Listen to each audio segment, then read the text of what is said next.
So how do you train your brain to enjoy doing hard things? I feel like to fully understand and be able to make this work for us, we had to first debunk disciplined people. So highly disciplined people don't necessarily have stronger minds. It could be that they've just trained their brains to experience effort differently. I feel like I can speak for the majority here and say that we assume that disciplined individuals possess something that we simply do not, whether it be willpower, self-control. But research does suggest that it is something else entirely. From an evolutionary perspective, avoiding unnecessary tasks is seen as an adaptive quality. For example, humans are naturally drawn to comfort, to acquire food that required little effort to gain, basically rewards that appear immediately. And it is a feature that is wired in all of our brains. For most of human history, energy was a limited resource. Survival depended on conserving energy whenever possible.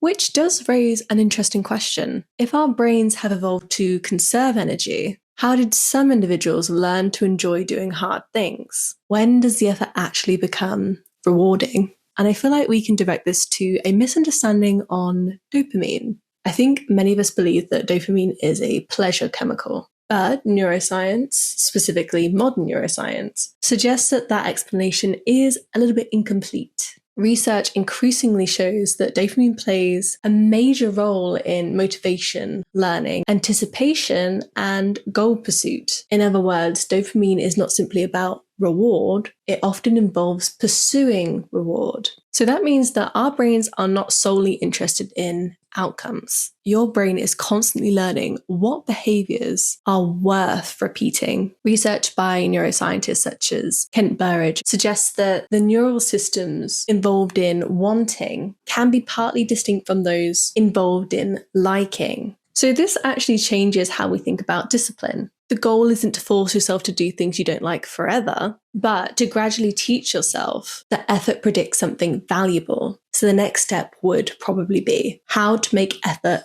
rewarding. So psychologists know that behaviors following rewarding consequences are more likely to occur again. This principle is formed on the basis of operant conditioning. And operant conditioning is a process by Skinner in which behaviors become more or less likely depending on their consequences. So behaviors followed by rewards tend to be repeated more, while behaviors followed by unpleasant outcomes are repeated less. And then over time, your brain learns which actions are actually worth pursuing based on the consequences they produce. For example, going to the gym for the first time. It feels so awkward. You don't know anyone. You don't know how the equipment works. And it is god awful. But eventually through repetition, the behavior starts to feel like a sense of achievement. You gain progress and confidence. And then eventually the brain begins to associate going to the gym with reward. When somebody begins any new behavior like exercise, studying, developing a skill, or even learning an instrument, the immediate experience is usually uncomfortable. The process is slow, competence is low, the actual reward appears very distant. And yet over time and repetition, the individual will develop a greater skill and then eventually enjoyment. And this phenomena is referred to as the justification effect, meaning effort itself can be perceived as value. So the achievement feels meaningful, partly because it wasn't easy to obtain. So what is actually occurring in the brain as this process is happening? One of the most significant and my favorite discoveries of neuroscience is neuroplasticity. I can't lie, I feel like everybody talks about it, but I'm going to talk about it some more. Meaning neural connections can strengthen, weaken, reorganize, and adapt in response to experience. And the brain remains capable of doing this throughout the lifetime. And this idea is often associated with Donald Hebb's work. A simplified version is neurons that fire together, wire together. I really love that saying.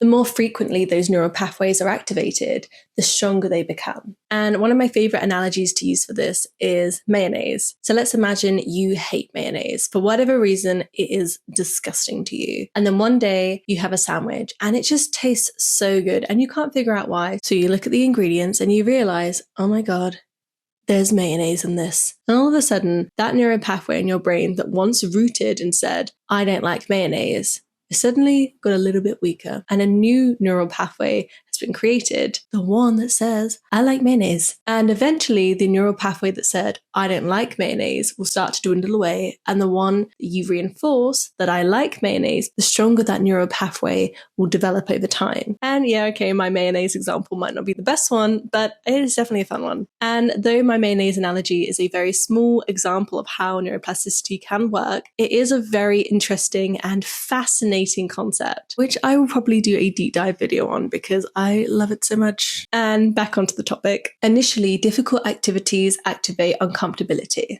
triggering uncertainty, which challenges us and is very unfamiliar. But through repeated exposure, there is less resistance. And the activity itself becomes much more predictable, which is a lot less cognitively demanding. But what's important to acknowledge is the task itself has not changed, just your brain's relationship with the task. I think we assume that we need to feel motivated before acting. Yet, psychology is suggesting the opposite. Action frequently comes first, motivation then follows. To clarify, not always, but often. And this definitely sounds like it can be counterintuitive because we often interpret difficulty as something wrong. Yet research on desirable difficulties suggests that effortful learning can often produce stronger long-term outcomes than learning something easier. The feeling of difficulty can be reframed as evidence that your brain is adapting. Okay, so how do we actually train our brain to do it? So if the brain learns through consequences, how can we train our brains to experience effort differently? Okay, 1.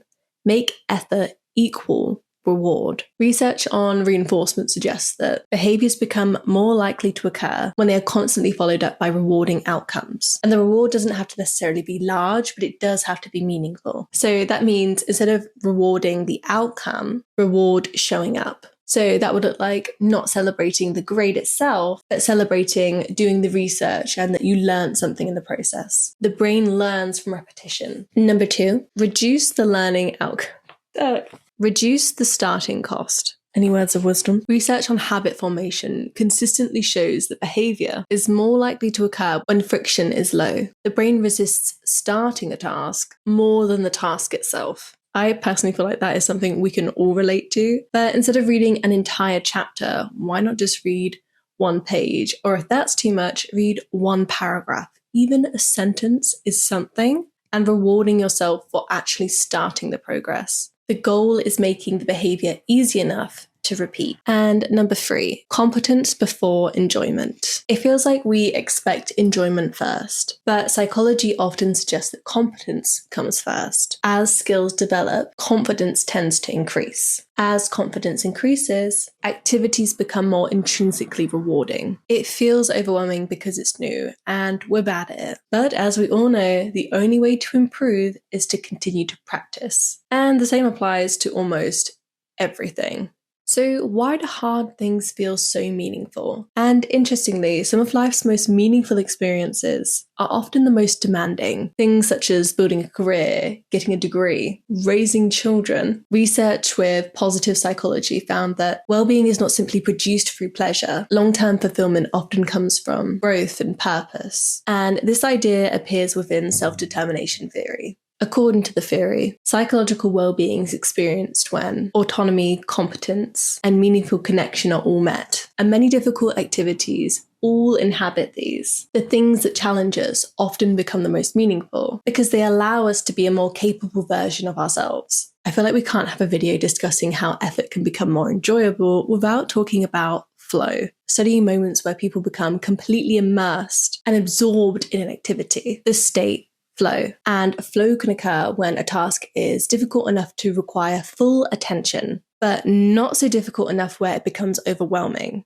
And as skills improve, activities that once felt challenging can begin to feel intrinsically rewarding. And during these moments, self-consciousness often decreases, time may feel distorted, and attention becomes fully focused on the activity itself. And those are just some of the key factors of flow. And importantly, many activities people initially dislike can eventually become intrinsically rewarding as competence develops. The difficulty of the task doesn't just disappear, but we experience difficulty differently. So this can be applied to any skill. Think about a skill you now enjoy, whether that be reading, cooking. Ask yourself, did I enjoy it immediately? Or did enjoyment emerge as competence grew? I think many of us discover that we don't always like an activity right away, but we do enjoy the process of becoming better. Now, it is important that we don't dismiss or romanticize struggle. Psychology doesn't automatically suggest that difficulty is something good, nor does neuroscience suggest that suffering inevitably produces growth. Excessive stress can impair learning and overall well-being. Research on the Yerkes and Dobson relationship suggests that performance often declines when stress is too high. So, though a challenge can promote growth, overload can undermine it. The goal is not to seek suffering. The goal is to develop a healthier relationship with discomfort. Growth occurs through a healthy relationship between comfort and challenge. And not because difficulty is inherently valuable, but because adaptation frequently occurs there. So psychology is suggesting that the learning process is one of the most important mechanisms behind growth,